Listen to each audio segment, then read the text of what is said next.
쉼없이 흘러가는 바쁜 일상 속에서 우리 스스로에게 가장 중요한 질문을 던져본 적이 언제였는지 기억하십니까? 나는 누구인가? 그리고 나는 왜 사는가? 이 근원적인 물음 앞에 잠시 멈추어 서서 우리의 존재 이유를 함께 탐색하는 깊은 사색의 시간으로 여러분을 초대합니다. 이 깊은 질문에 대한 답을 찾아가기 전 잠시 시간을 내어 이 이야기가 마음에 와닿으신다면 구독과 좋아요를 통해 더 많은 분들과 이 은혜로운 여정을 함께 나눠주시길 부탁드립니다. 이 나눔을 통해 하나님의 축복이 여러분의 삶에 가득하기를 기도합니다. 세르반테스, 알베르 카미, 올더스 헉슬리, 톨스토이, 볼테르, 세익스피어, 그리고 예수 그리스도. 시대를 초월한 위대한 인물들에게는 한 가지 공통점이 있었습니다.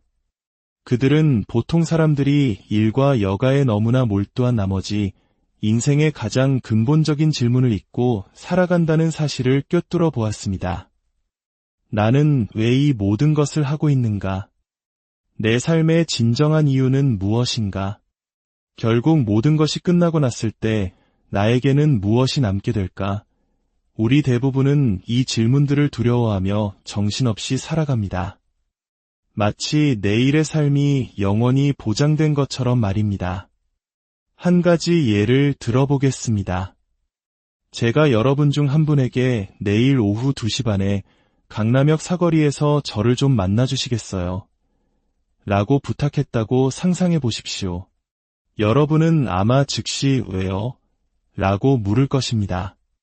제가 그냥 거기서 만나요 라고 대답한다면 여러분은 소중한 시간을 할애하여 그곳에 나오지 않을 겁니다.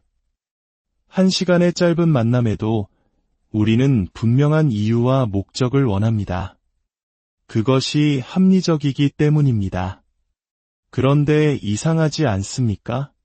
우리는 고작 1시간의 쓰임새에 대해서는 그토록 이유를 찾으면서 우리에게 주어진 인생 전체의 이유에 대해서는 묻지 않는다는 사실 말입니다. 당신이 지금 그 직업을 선택한 궁극적인 이유는 무엇입니까? 왜 결혼을 하고 가정을 이루려 합니까? 당신의 인생이 모두 끝났을 때 당신이 진정으로 성취했다고 말할 수 있는 것은 무엇입니까? 많은 이들이 이 질문에 선뜻 답하지 못할 것입니다. 러시아의 대문호 레프 톨스토이의 이야기를 잠시 해볼까 합니다. 1879년 그는 50세의 나이에 인생의 거대한 붕괴를 경험하고 그의 참회록을 썼습니다. 당시 톨스토이는 명성, 부, 영향력 등 세상이 부러워하는 모든 것을 가진 사람이었습니다. 하지만 어느 날 그는 갑자기 모든 것이 무너져 내리는 듯한 깊은 절망에 빠졌습니다. 이것은 단순한 중년의 위기가 아니었습니다. 그는 잠시 멈춰서서 인간 삶의 보편적인 조건을 직시할 시간을 가졌고 그 순간 거대한 심연과 마주하게 된 것입니다. 그는 이렇게 기록했습니다.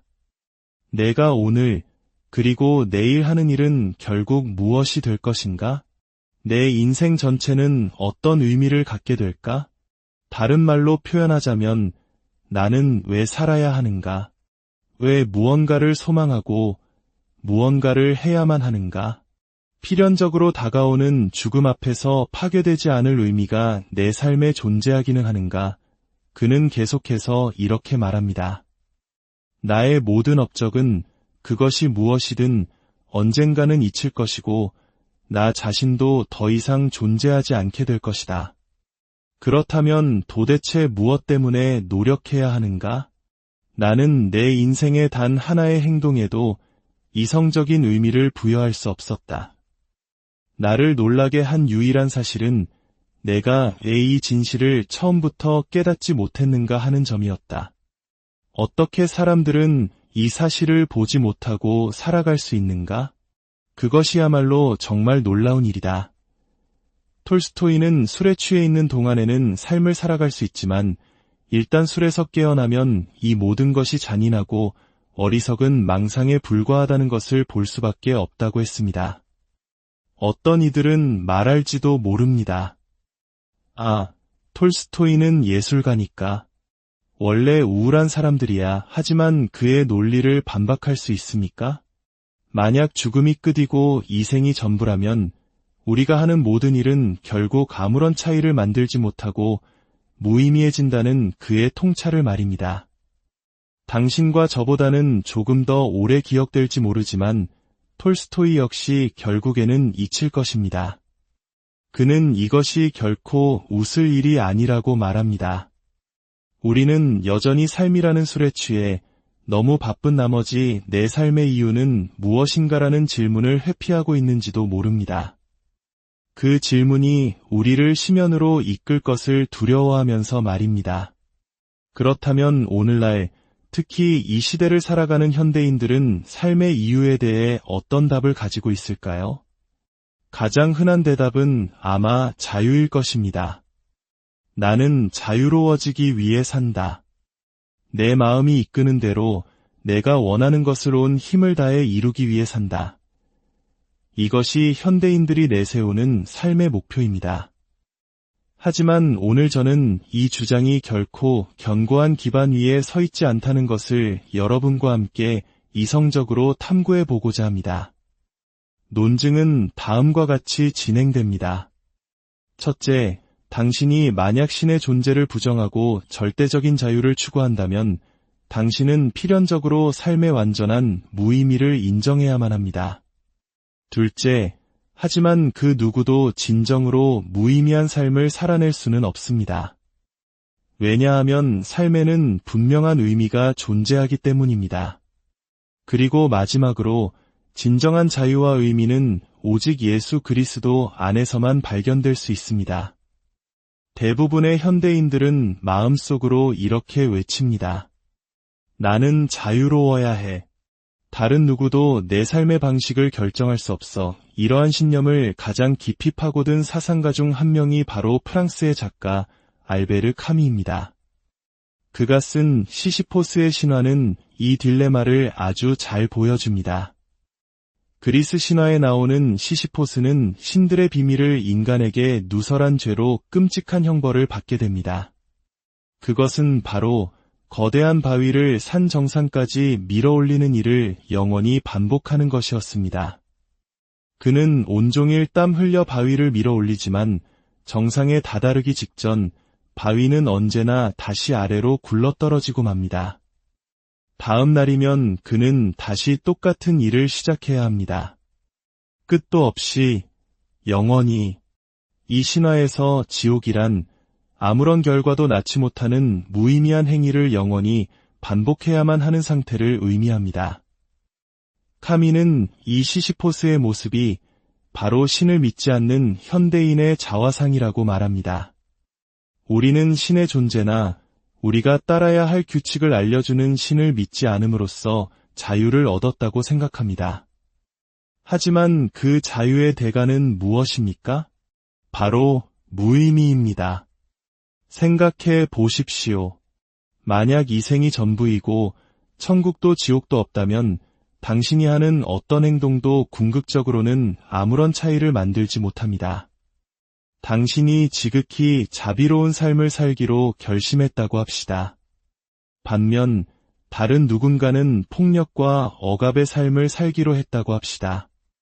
결국 당신과 그 사람 모두 죽어서 썩어 없어질 뿐입니다. 물론 당신의 선한 행동이 잠시 동안은 기억될 수 있겠지요. 하지만 인류의 역사가 우주의 장구한 시간 속에서 눈 깜빡할 순간에 불과하다는 사실을 아십니까? 결국 우주는 불타 없어질 것이고 선한 삶도 악한 삶도 아무런 흔적을 남기지 못하게 될 것입니다. 이것이 바로 톨스토이가 깨달았던 진실입니다. 침몰하는 타이타닉호 위에서 5분 뒤면 모두가 죽게 될 운명이라면 서로를 껴안는 것과 서로의 지갑을 빼앗는 것 사이에 무슨 본질적인 차이가 있겠습니까? 아무런 차이가 없습니다. 삶은 무의미해집니다. 카미는 우리 모두가 각자의 바위를 밀어올리는 시시포스라고 말합니다. 완전한 자유를 원한다면 당신은 무의미한 삶을 받아들여야 합니다. 저명한 철학자 버트런드 러셀은 이렇게 말했습니다. 우리는 어떤 목적도 갖지 않은 원인들의 산물이다. 우리의 기원, 성장, 희망과 두려움, 사랑과 믿음은 모두 원자들이 우연히 배열된 결과에 불과하다. 인류의 모든 노력, 모든 헌신, 모든 천재성은 태양계의 거대한 죽음 속에서 결국 사라질 운명이다. 이러한 진실의 구조 안에서 꺾이지 않는 절망의 단단한 토대 위에서만 영혼의 거처를 안전하게 지을 수 있다. 그들은 모두 같은 말을 하고 있습니다. 절대적인 자유를 원한다면 당신이 하는 모든 일이 무의미하다는 것을 받아들여야 한다는 것입니다. 하지만 정말 그럴까요? 정말 우리는 그렇게 살 수 있을까요? 여기서 우리는 두 번째 지점으로 넘어갑니다. 그 누구도 진정으로 무의미한 삶을 살아낼 수는 없습니다. 삶이 무의미하다는 세계관은 우리 자신과 우리가 경험하는 현실과 끊임없이 충돌하기 때문입니다. 볼테르는 이렇게 말했습니다. 모든 생명체는 나처럼 고통받고 죽는다. 하지만 이 사실에 괴로워하는 것은 오직 나, 인간뿐이다. 유독 인간만이 삶의 무의미라는 생각에 그토록 고통스러워할까요? 우리의 감정은 삶이 무의미하다는 주장의 아니라고 외칩니다. 더 나아가 삶이 무의미하다면 절대적으로 틀린 행동이란 존재할 수 없습니다. 강간이 항상 나쁜가요? 폭력은요? 억압은요? 당신의 마음은 그렇다고 외치지만 당신의 철학은 그것이 단지 주관적인 느낌일 뿐이라고 말해야 합니다. 당신에게는 그것이 나쁘다고 말할 객관적인 근거가 없습니다. 실존주의 철학자 사르트르는 금지하는 것을 금지한다는 유명한 말을 남겼습니다. 모든 것을 금지해서는 안 된다는 말이죠. 하지만 잠시만요. 당신은 금지하는 것을 금지하고 있지 않습니까? 당신은 무슨 근거로 저에게 무언가를 금지하지 말라고 금지할 수 있습니까? 그 근거는 어디에도 없습니다. G.K. 체스터턴은 이런 모순을 날카롭게 지적했습니다. 현대의 회의주의자는 모든 것을 의심하기 때문에 어떤 것에도 충성할 수 없으며 심지어 혁명가조차 될 수 없다. 그는 자신이 비난하는 제도뿐만 아니라 그 비난의 근거가 되는 도덕적 진리마저 유심하기 때문이다. 그는 정치 집회에 가서는 전쟁이 생명을 낭비하는 것이라고 외치지만 철학책에서는 모든 생명이 시간 낭비라고 인정해야만 한다.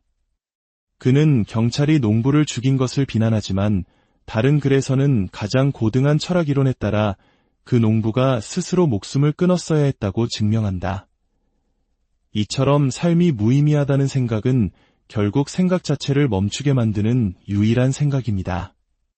모든 것이 무의미하다고 말하는 순간 저는 당신에게 물어야 합니다. 그 말은 의미가 있는 말입니까? 당신은 제가 그 말을 이해하고 그 진실을 받아들이기를 기대하는 것입니까? 만약 창조주가 없고 모든 것이 우연의 산물이라면 당신이 느끼는 사랑은 뇌의 화학적 반응일 뿐이고 당신이 감상하는 음악의 아름다움은 생물학적 반응에 불과합니다. C.S. 루이스가 말했듯이 당신은 이런 믿음을 가지고도 피상적인 즐거움을 누릴 수는 있겠지만 진정한 따뜻함과 열정, 기쁨을 느끼는 순간마다 당신의 감정과 당신이 실제로 사는 우주 사이의 절망적인 부조화를 느끼게 될 것입니다. 만약 당신이 나는 자유롭다는 전제에서 시작하여 악은 존재하지 않는다, 사랑은 실제하지 않는다, 인간과 돌멩이는 다르지 않다와 같은 명백히 거짓된 결론에 도달한다면 왜 처음에 그 전제가 틀렸을지도 모른다고 생각하지 않습니까? 이제 해결책에 대해 이야기해 봅시다. 요한복음 1장 1절은 이렇게 시작합니다. 태초에 말씀이 계시니라. 여기서 말씀으로 번역된 그리스어는 로고스입니다. 당시 로고스는 단순히 단어를 의미하는 것이 아니라 근원적인 이유, 궁극적인 목적, 만물의 설계 원리를 의미하는 심오한 철학적 용어였습니다. 예를 들어 누군가 에스프레소 머신으로 팝콘을 튀기려고 한다면 우리는 그에게 기계의 로고스, 즉 설계 목적을 설명해 줄 것입니다. 그 기계는 에스프레소를 만들기 위해 설계되었지 팝콘을 위해 설계된 것이 아니기 때문에 제대로 작동하지 않을 것입니다. 만약 누군가 난방기를 이용해 소시지를 굽는다면 그것은 단지 비효율적일 뿐만 아니라 위험하기까지 합니다. 어떤 사물이든 그것의 로고스, 즉 존재 이유와 설계 목적을 존중하지 않을 때 그것은 잠재력을 발휘하지 못하거나 파괴될 수 있습니다. 고대 그리스 철학자들은 인생의 로고스가 무엇인지 알아내기 위해 수백 년간 논쟁했지만 결국 절망에 빠졌습니다. 인생에는 궁극적인 이유가 없다는 회의주의가 팽배해졌습니다.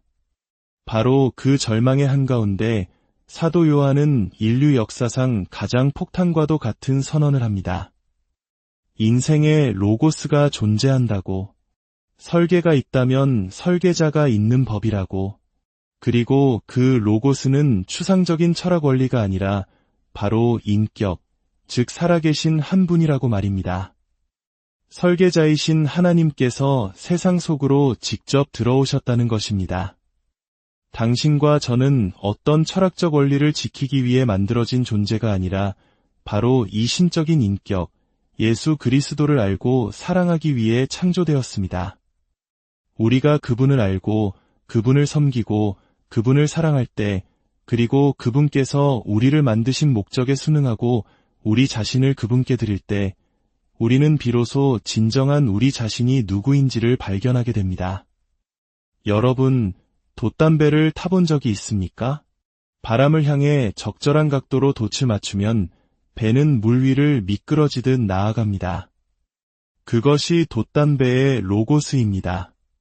그런데 만약 당신이 절대적인 자유의 이름으로 나는 이 돛담배를 강남대로 한복판에서 항해하겠다고 말한다면 어떻게 될까요? 그것은 자유가 아니라 어리석음이며 돛담배를 파괴하는 행위일 뿐입니다. 인생의 로고스이신 예수 그리스도를 알지 못하고 사랑하지 않는 모든 이들의 삶이 바로 이와 같습니다. 당신은 당신의 삶을 스스로가 만든 목적, 즉 당신만의 로고스 위에 세우려 합니다. 하지만 그것이 무엇이든 아름다움은 시들고 경쟁자는 나타나며 결국 죽음이라는 질문 앞에서 당신의 로고스는 산산조각 나고 말 것입니다. 태초의 삶의 이유, 로고스가 계셨습니다. 그분은 하나님과 함께 계셨으며 바로 하나님이셨습니다. 그리고 그 삶의 이유가 사람이 되어 우리 가운데 오셨습니다. 우리는 그분의 영광을 보았습니다. 그것은 아버지의 독생자의 영광이요 은혜와 진리가 충만했습니다. 사랑의 하나님 아버지, 오늘 이 시간 우리의 마음을 여러 인생의 가장 깊은 질문과 마주하게 하시니 감사합니다. 세상이 말하는 헛된 자유와 덧없는 목적 속에서 방황하던 저희에게 영원한 삶의 이유이신 예수 그리스도를 바라보게 하소서. 우리의 설계자이신 주님을 알고 사랑하며 주님께서 우리를 위해 예비하신 그 놀라운 목적 안에서 참된 자유와 기쁨을 누리며 살아가게 하여 주옵소서. 이 말씀을 듣는 모든 심령 위에 하늘의 평강과 소망을 부어주시기를 간절히 원하오며 우리를 구원하신 주 예수 그리스도의 이름으로 기도드립니다. 아멘. 이 이야기가 당신의 삶의 여정에 작은 등불이 되기를 바랍니다. 또 다른 이야기로 다시 만날 때까지 평안 가운데